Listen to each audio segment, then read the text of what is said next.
Wassail. So I'm picking up this energy. I've been picking up for a long time, but I've been ignoring it.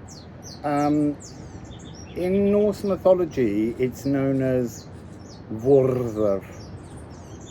V-O with a little umlaut, R, and then the thorn, Vörðr, an R.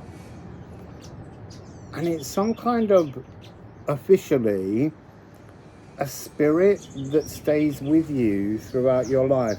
And I just couldn't get my head around that, I'm afraid. I couldn't understand its purpose, its reasoning. I couldn't see a motive behind its presence. And today it started to unwrap as the notion of an embodiment of linear time that holds you in the bounds of linear time somehow. I don't know. Anyway, I thought it would be interesting to just see what the cards might say about this energy. I've seen other parts of the story, but I kind of want the cards, if they're going to introduce that, to introduce it. If they don't, I'll talk about it. So this card is coming across as a stitch in time. It's a birth, it's your birth, our birth, but it's also reminding me in the Ran story of the first time she births into the physical. And so therefore you are given a finger of time. I don't know how to describe it, but it walks with you.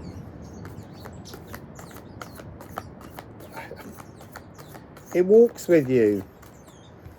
It's like it's like the boundary wall somehow of reality, or the interface that your consciousness needs. Maybe it's part of the holobiome. Maybe that's part of the time aspect of it. I don't know. It's all coming through. We've got this card of the blueprint. It's not,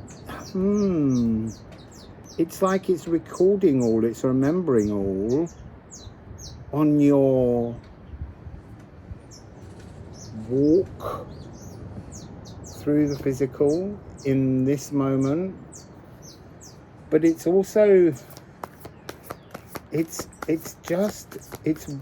fluid. It wants somehow to let you be more fluid. But it has its own law, L-O-R-E. It has its own law. It's a really fascinating energy.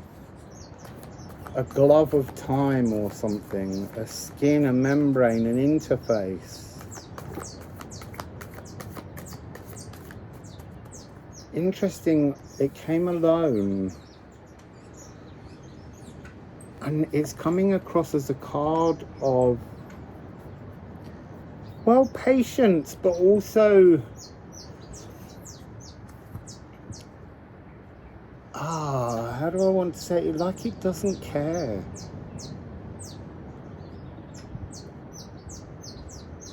It just engages with you your way.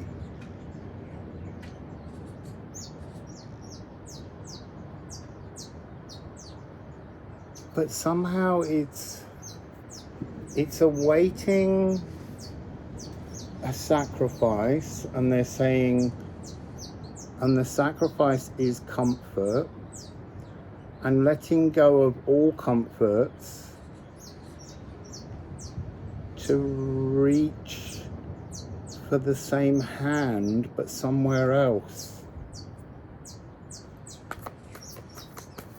To reach for to explore,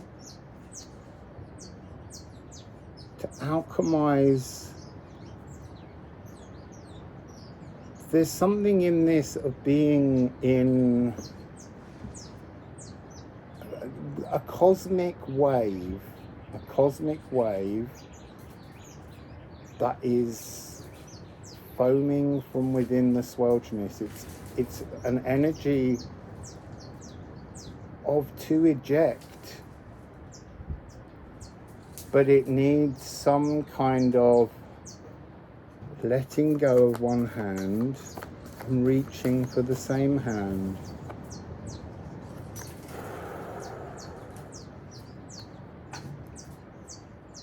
This is not so much as a bleed, but as like a drain, like all of the, I want to say like all of the colour draining out of you. A moment of, there is a stillness to it. There is a moment of just literally stopping whatever you're doing with this Vörðr energy.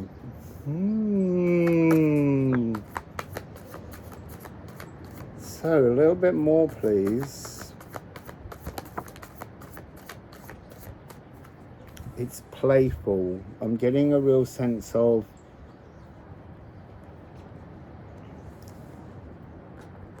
low-key frequency, trickster frequency, but really so beautifully intentioned.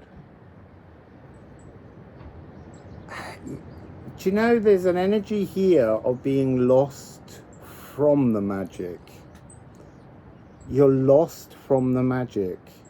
When you first birth, you're born in the magic, and somehow within the codes there's a point where it veils more tightly, and that's where your time review or something begins. There's something about time, exploring that time, asking yourself somehow what you think you could have done better. That's the key of this energy, that linear time allows reviewing, and that's a really annoying pace so often. But there is something about how it doesn't have to be. It's what you make of it. What sort of meal do you make of this?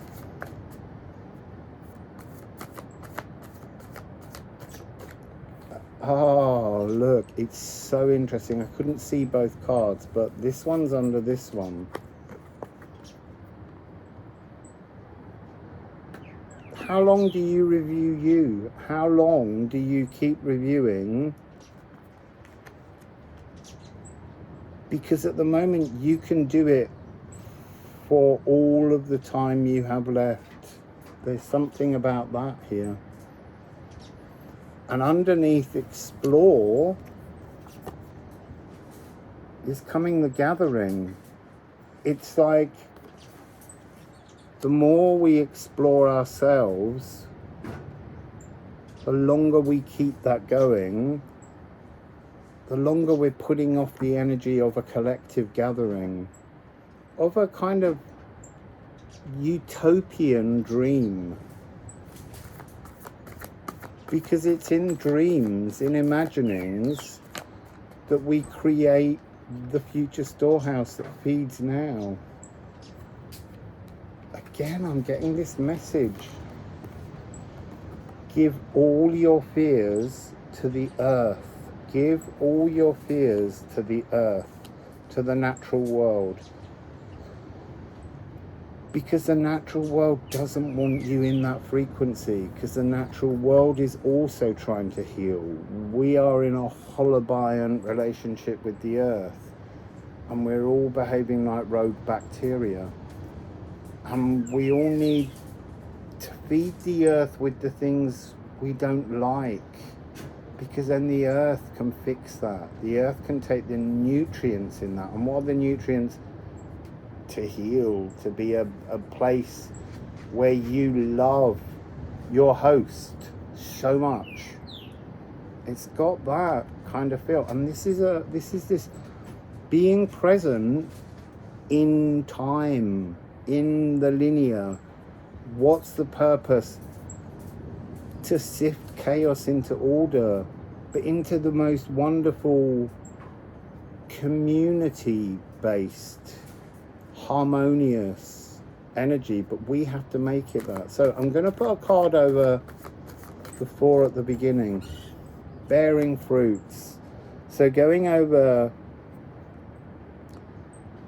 the truth of time and this relationship with this spirit is that it bears fruits with you, but only when you engage with it. It's, you see, that's interesting. It's the movable anchor that surrounds you. Time is the movable anchor that surrounds you. And we've got the swelchness. Coming over all the emotional bleed and the relationships with other people, they're all part of pulling our life force out of that, bringing everything back together. So there's something here about the space between. So what I'm sensing is to move from your now, current now, into a new now that's based on a better future. You have to let go briefly of time. You have to let go of time and catch the hand of your life force in the new dimension. Oh, that's too much. We need help. What's the space between then? Between time, out of time. What is that out of time moment about?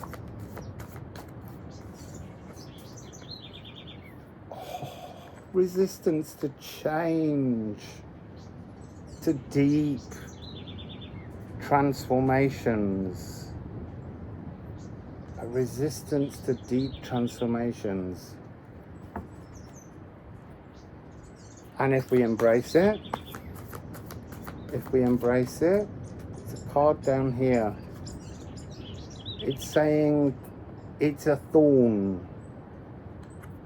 If we embrace it, it's a hugeness. If we embrace it, if we embrace it, if we embrace it. Look at what it's the movement between. The fear of being free. Wondering what or who awaits across that little step of timelessness.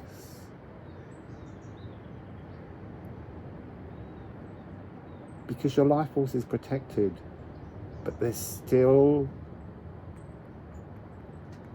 the Vörðr to conquer within time.